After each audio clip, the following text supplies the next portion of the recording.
Hey, it's Armin with Attract. At Attract Advisors, we offer accounting advisory, tax advisory, as well as financial management services. We're lucky enough to work with very many hardworking, talented entrepreneurs across many different industries. Many of these individuals are world-class in their sphere and have great stories to tell. This is our way of highlighting their accomplishments and their insights, and we hope you enjoy these conversations.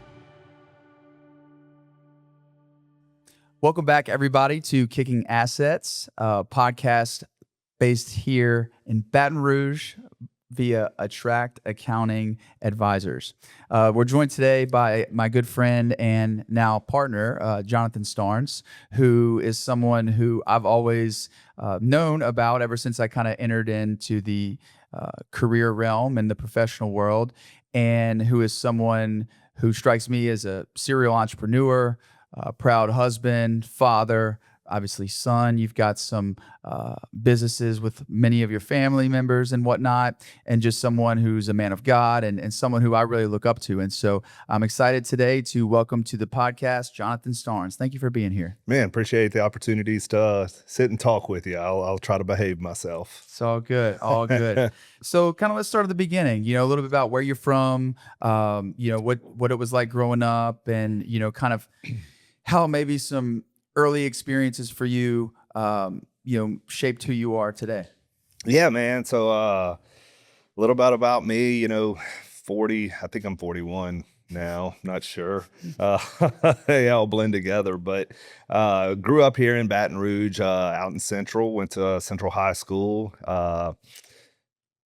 graduated from there, and then went to Southeastern for a couple years, which you Go have Lions, some line up. yeah, and then finished out over at LSU. And, from there, I kind of graduating high school, didn't necessarily know what I wanted to do, right? So, my father, when I was a kid, was in construction, owned a plumbing company, just kind of was always around construction. Sold his plumbing company in the late 80s, early 90s, really went entrepreneurial after that, got into a lot of different things, where they were actually buying and selling companies, get a distressed company, fix it up, make it profitable, sell it, So I kind of grew up in that just, fast-paced world of a lot of irons in the fire, right? So going to college, it was kind of like, what are you going to do? I don't know. I guess I'll go get a degree in management or something like that, and work in the family business, right? Through that, my parents, buying and selling companies. They got into home healthcare, and kind of had a lot of good opportunities there. So they stayed in that field. Man, graduating high school, I went and worked there for about a month and said, this is not for me. Yeah. It's a great business, but it's just, I don't know. It was too kind of in the box, right? I like people. I like interacting. I like things changing a lot.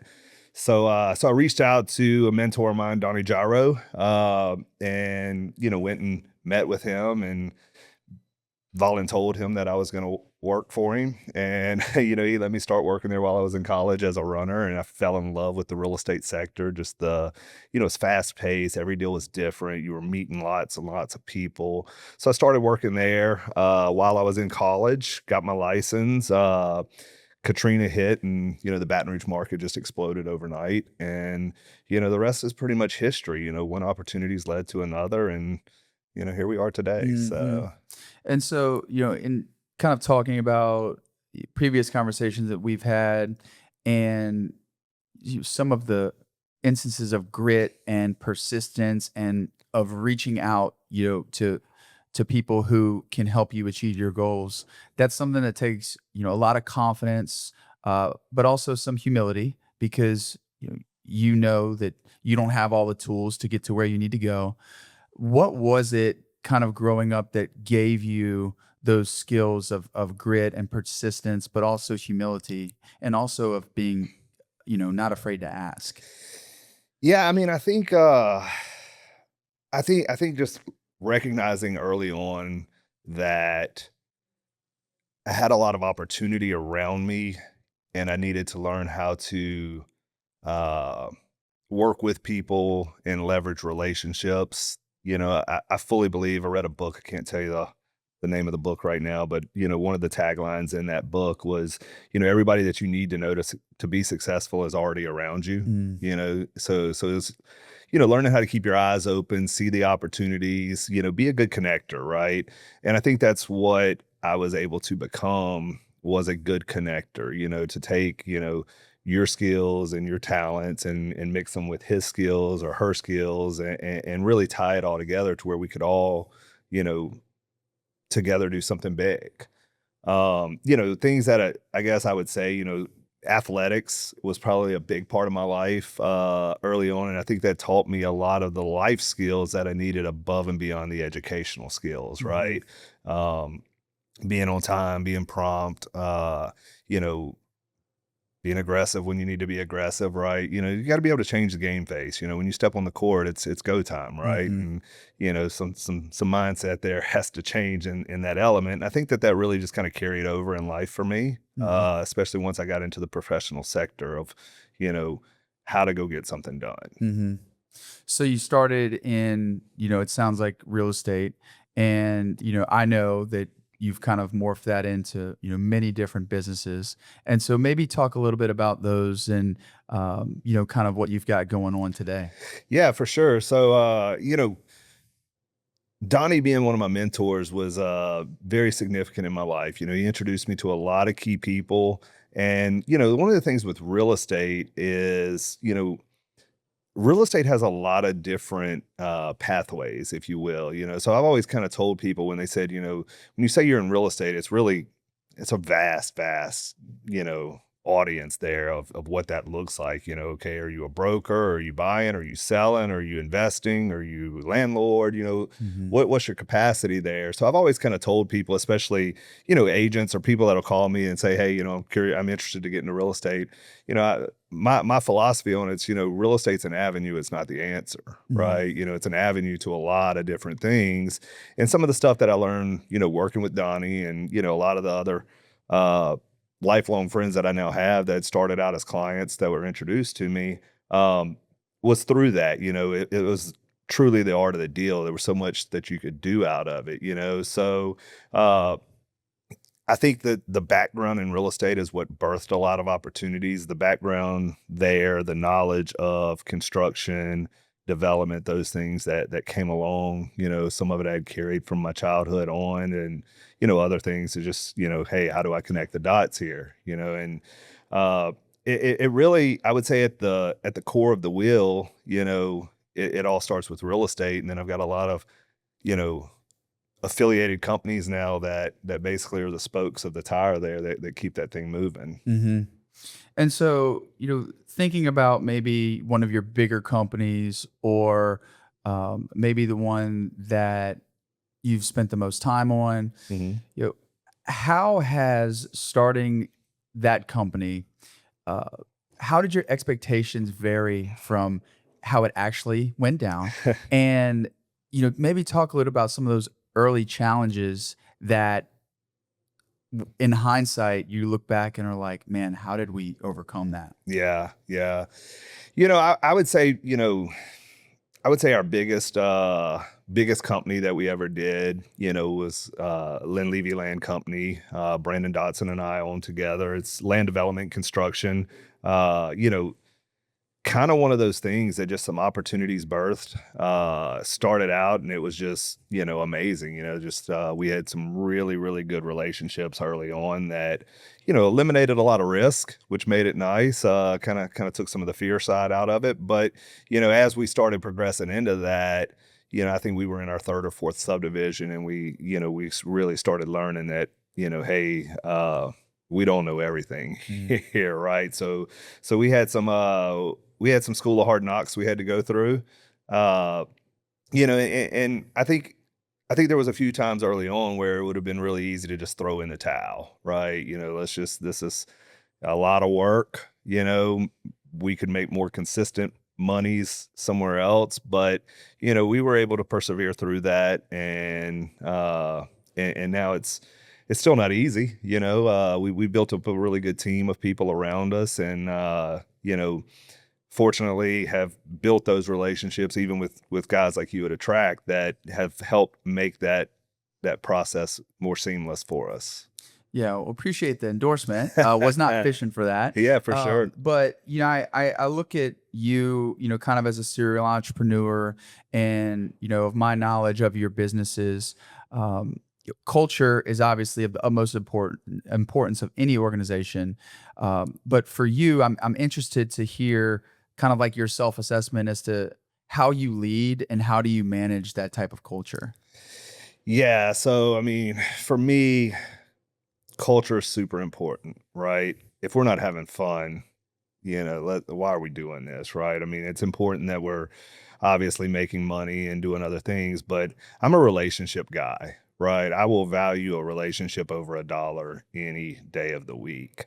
So I really spend my time to try and focus there. I'm very spiritually based, right? So I don't do cancer of any form, not to be a pun on that, but, not really big into getting into gossip or, letting a problem linger around in the office or something like that.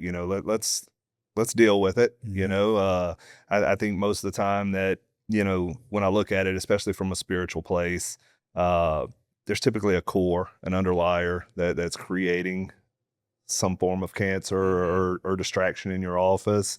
Uh, and a lot of times it manifests itself through something else, somebody lashing out or something like that, I'll kind of grab a hold to that and, we'll pull to the side and assess it and see if we can help somebody walk through it. Because to me, it's, it's a quality of life. It's, where are you at? If there's an issue, there's probably a lack of peace and, we want to find the peace. So, so we spend a lot of time there, really, focused in on relationship first. Always. And I think when you do that, everything else is going to just fall in place. And so when I look at you and the success that you've had, and with with your partners or even with your family or anything like that, I think like you're not that old, right? I mean, you're recently 40 under 40, honoree. We see your signs up and down, listed properties around town, and if anybody doesn't follow this guy on Facebook, you should. And I think Facebook for you is driving a lot of business and whatnot.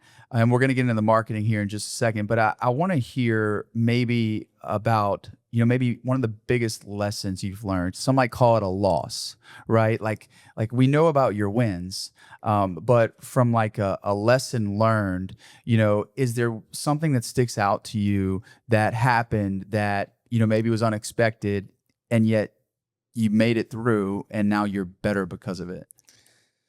Wow. Yeah, that's boy, there's so many different things that I could talk about. I think the biggest life lesson overall would be, humility. It's easy to get caught up in things, right? And especially in the world of social media, you're getting the highlight reel of everybody when you're looking at social media. So, it's easy to get caught up in that or want to call somebody out or whatever. And I remember, my wife, she's my rock, man. She's always been the one to keep me on the straight and narrow path. And, I used to basically find entertainment in trolling around on social media. Cause I mean, look, I know a lot of people and it was just kind of easy, somebody would throw something out there and, I would, just mess with them. It's my personality to pick with people and have fun. But then it got to where it was like, okay, let's just see if I could, get on one of these Facebook chat pages or something where maybe there was a controversial topic and I would just see if I could get people to talk in a full circle, and it was just like, finally Cassie, my wife, she was like, what are you doing? She's like, you're making enemies out of friends for no reason. Right. And I'm like, well, I think we're just having fun. And she was like, yeah, but not everybody's going to see it or take it the same way. So, that was a really good life lesson for me to kind of, start understanding perspectives and, you and I could be doing the exact same thing right now. And, if somebody walks in and says, John, what are you doing? And you tell them, and then Jonathan, what are you doing? And I tell them, we're doing the exact same thing, but we may give them a different thing because we have different perspectives of what we're doing. Right. So I think that was a really big life lesson of just kind of understanding that you kind of got to pick and choose your battles, pick and choose what you're doing, because elsewise you'll bring undue stress and stuff on yourself that you didn't even want to do, but it's just because you were kind of acting a little foolish, right? And you mentioned your wife Cassie, and I know you have 2 children. What strikes me, for you, being a man of God and being a successful entrepreneur, but also a great husband and a great dad. I mean, can you talk a little bit about how, your family is really your team and, you're leading your team at home and you're leading your team at work, and, how you've been able to, raise amazing children up to this point and have them basically develop the skills that you wanted them to, and for them to be their own person and just to really thrive. Yeah. Yeah. Wow. I think it would be really eye-opening to ask them that question, and me just have to sit here and take it because they may give you a totally different answer than I give. But no, it's valid. I mean, one of the hardest things to do is manage a work-life balance. There was a lot of moments in life that I wish I had back, where I may have been, focused on work and missed, a life event. And, unfortunately we can't get those times back. So, I do try and encourage everybody to do that, so now I used to, I would get up early and work all day. And, I mean, I would say that I probably missed my daughter's first year of her life because I was just in the trench and I can't get that time back. So it was eye-opening. I try to focus now to work on that kind of stuff when they are asleep or whatever. So I'll pull a lot of late night hours. I will go lock myself in the room upstairs at the house and pound out contracts or whatever needs to be done. But, so it's more along the lines of, you got to sacrifice yourself to be there for them because it's the most important, right? At the end of the day, you can give your kids, your family, the world, but what they really want is you, right? And that was a hard lesson to learn, but I'm glad I've learned it, and I try to mentor on that as much as I can these days because, I'm blessed. Cassie is a rock star. She is a fantastic mother, and I would say that a lot of the attributes that my kids have in their life right now is because of the amount of time and effort she's investing in them, but we co-parent well, we talk things through, we're dealing with some big life decisions right now with my son and, what his future, where he's going to go to school, those types of things, so, it's every day that there's something, and I encourage bringing prayer in the mix. I encourage you to pray with your wife, pray with your family, be that leader in the house because I think it keeps things grounded. At the end of the day, I'm blessed with my children and my wife, and they're learning a lot of work ethic stuff from me. Like my Kyle, my son, he's 12. He's got his responsibilities of cutting grass and these types of things now, like we always laugh back because it's just the way I grew up, I mean, it didn't matter if you went out and you partied all night or whatever, dad expected us to be outside working, at 6 a.m. So, the sun's shining, there's stuff to do. And, for that reason, I almost to this day don't set an alarm, I'm going to pop up and be ready to go. And I think that that's a important skill for the kids. There's a lot of parents these days get caught in the entrepreneurial trap of that's all they do. And they're relying on schools and other stuff to train life skills for our children. And I think it's a big issue in the world, in our society, where kids are not necessarily learning some of those life skills at home. And they're picking it up elsewhere, whether it's social media or schoolhouse or somewhere else. So it's important from a family standpoint that we be that that role model. Yeah, and I mean for you and Brandon Dotson, both, who you mentioned earlier on the podcast, I can see you guys now prioritizing your time with your family. And, whether it's the weekend trips to volleyball or, the camp trips or whatever it might be. And so, speaking from the beginning of, how you guys are kind of a mentor to me, I have 3 children, 5, 3, and 1, all daughters. And, I've been there, right? You know, for my second daughter, I probably missed the first year or two of her life, Yeah. while Attract was growing.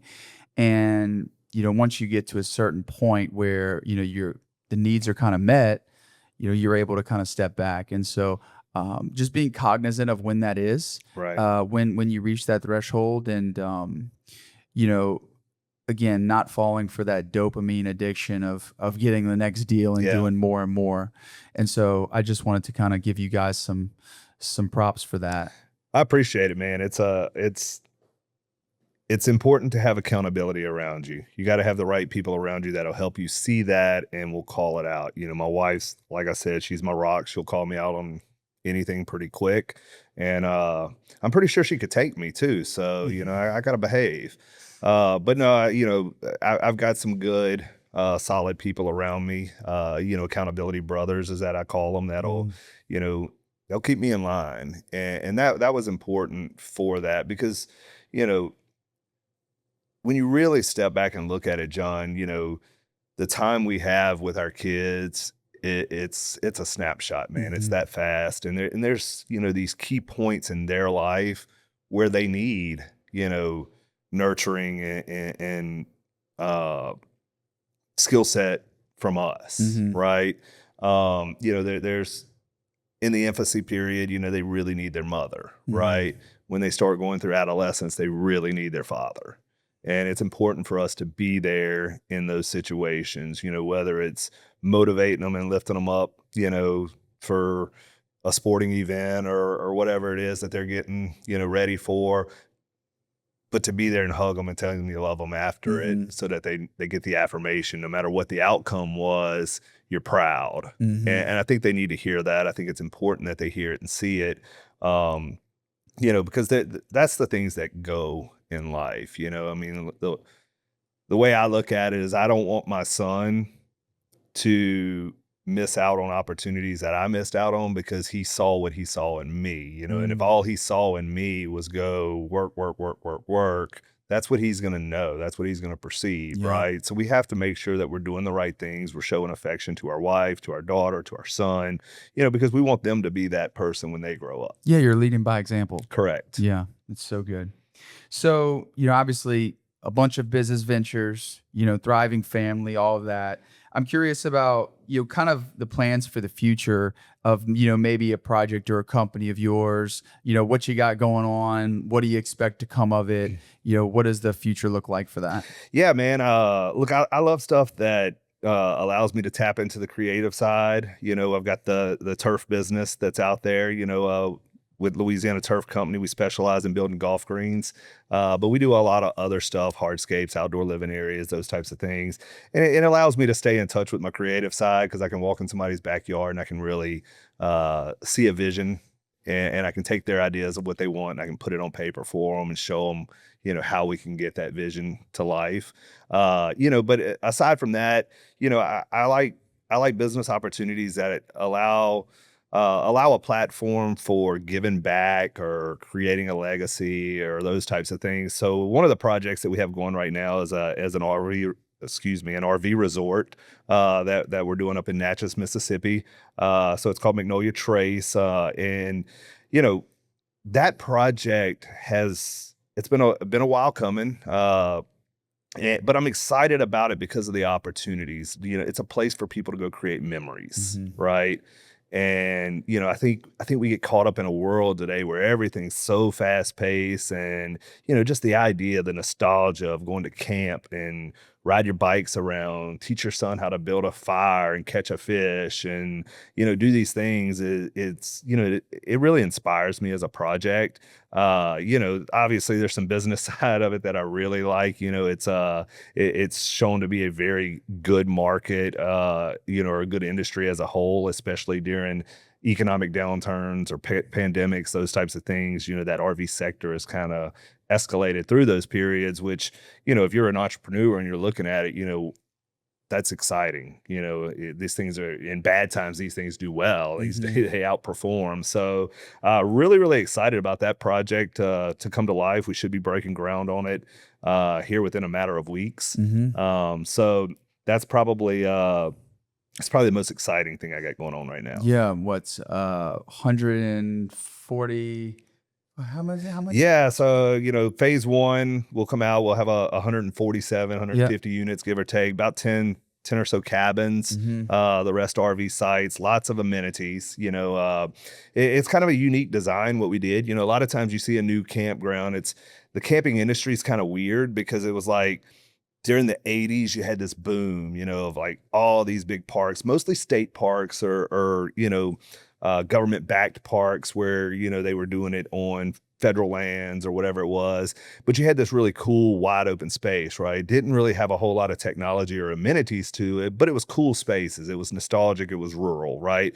Then you didn't see any activity happen. Virtually no parks really came online for almost a 20-year stretch. And then you hit this new wave, this new boom. And, they're nice because you go to those parks and they really have a lot of cool stuff, splash pads and lazy rivers and arcades and, Wi-Fi amenities to where people can literally live out of their camper and work remotely. But you're kind of almost in a parking lot. It's almost like going tailgating for a sporting event.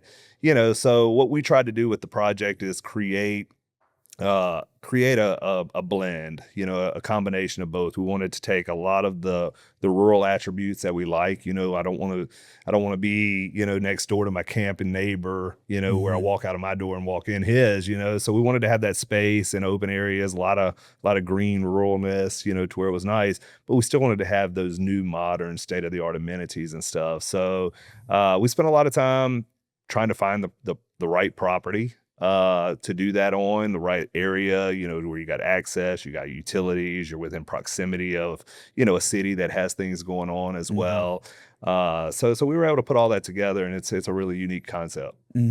And it's been great for me to, be a small part of that and to learn the ins and outs of putting such a deal together and getting involved with the local economic development group and, all of the supporting groups, whether it's frisbee golf or bicycle racing or travel baseball or the communities that follow bands around and having live music. And so you guys check out Magnolia Trace RV Resort in Natchez, Mississippi. Yeah, check it out, man. You can find it on Facebook. We got a website up, got a lot of things happening. And another thing that was really cool for people like you and I on the entrepreneurial side was, we were able to learn a lot with bringing in additional partners and investors through that project, and you hear a lot of things.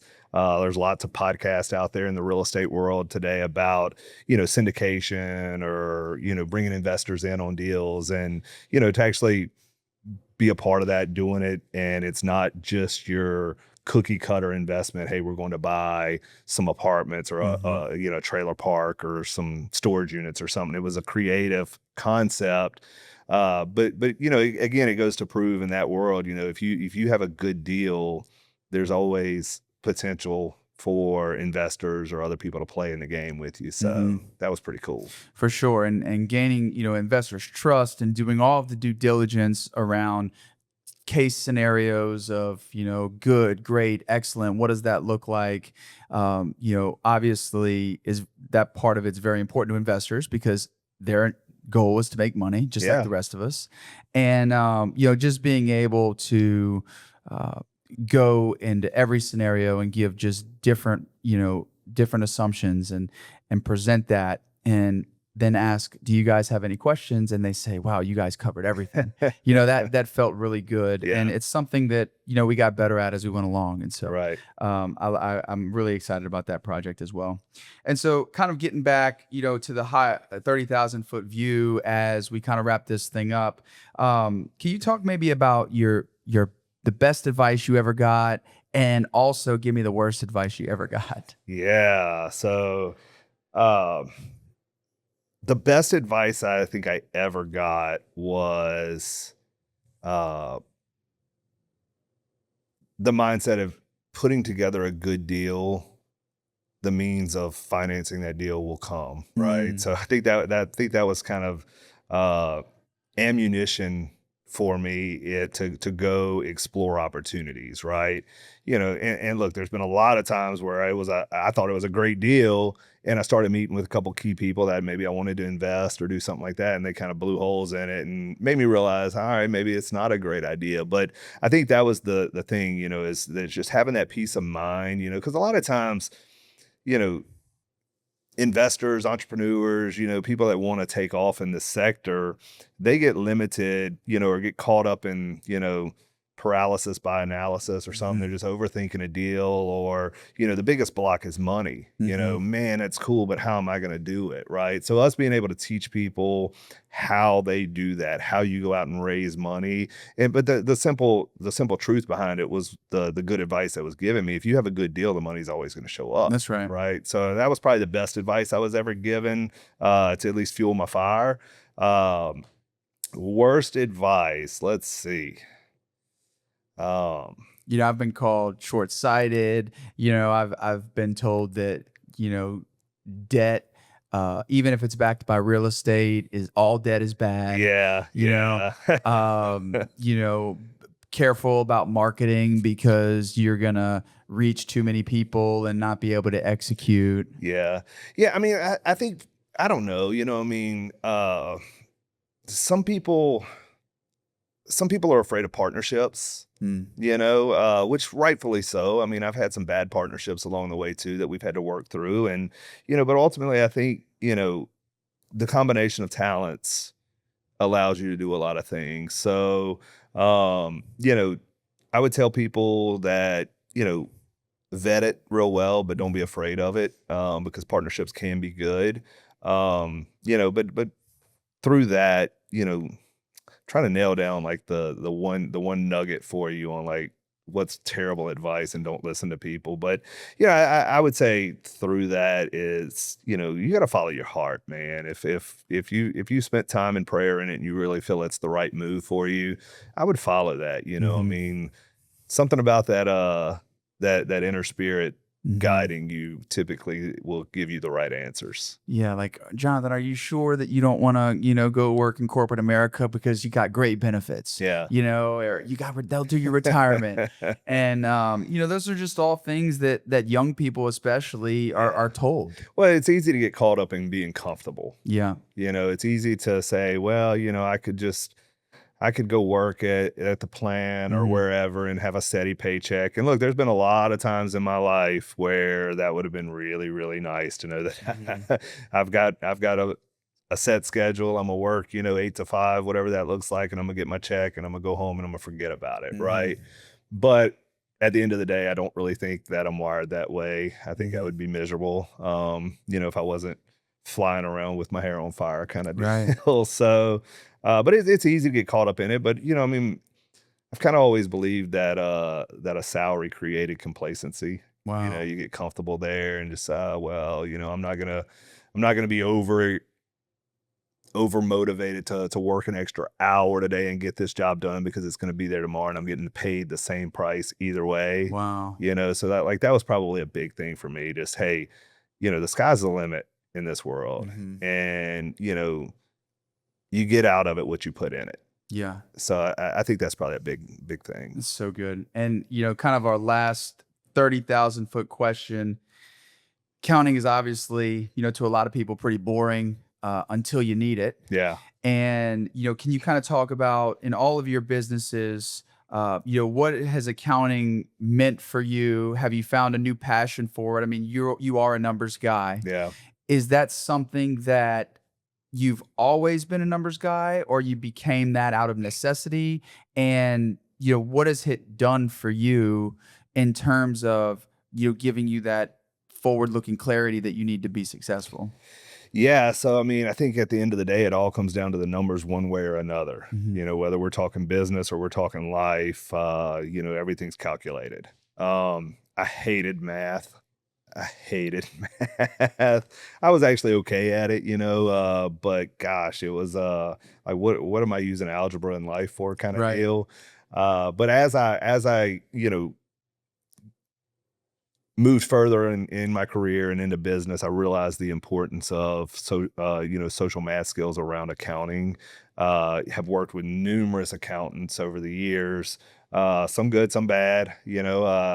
I like accountants that get very creative. Mm. Not necessarily, we don't want to bend anything or do anything wrong, but let's look at the options. A lot of times when you work with an accountant, maybe they're just, strictly CPA. Hey, we're going to file your taxes, and Yeah, just this is filling your out return, forms. right? Yeah. But I think to be successful in life, you got to be creative, right? So it's like let's explore the opportunities. Let's see where that lies, and what we can do with it to benefit. But at the end of the day, where accounting is for me is, accounting is accountability, Hmm. and whether it's in my life where I've got accountability brothers that are keeping me in the right track, or being the person that I can go vent to, rather than going on social media and venting and Hmm. bringing the world into a problem that they don't need to be in, Hmm. or in business if uh, I don't know, I'm giving you another shout out here, John, but how many times a day do I probably call or text you? Yeah. I mean, we talk a lot, and most of the time it's that I don't even necessarily need an answer. I just need to talk it out, Yeah. right? Let's look at it. And I think so having a good team around you to be accountable, whether it's in finances or in life, is super important. So good. So good. Well, as we wrap up here, maybe tell the group or tell the audience how we can hear more about you or learn more about you. Oh yeah. So I don't have any major channels, I don't have a podcast or anything like that going on. But I mean, you can find me on social media. I'm on LinkedIn, I'm on Facebook. I think I'm on Instagram. I don't know how to work it. I'm at that weird age level where it was like, I saw the start of Facebook and I was all in there, and then everything else came out and I was just like, all right, what do we do with it? But yeah, so I mean, you can find me there. I'm not hidden by any means, So whether it's real estate related advice that you need, or if you need a good agent to help you, with a transaction you're working on, if you just want to talk it out, I'm available. You can call me. If it's construction related, we got that covered as well. We've got, management level, real estate and construction and business management. Mhm. If you want some outdoor living spaces, check us out at Louisiana Turf Company. We're on social media there.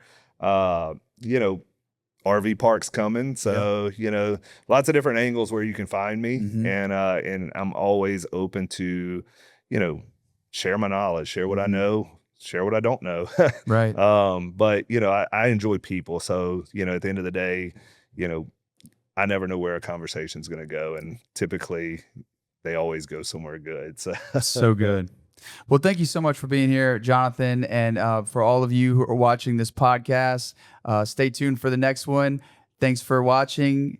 Kickin' Assets is logging out.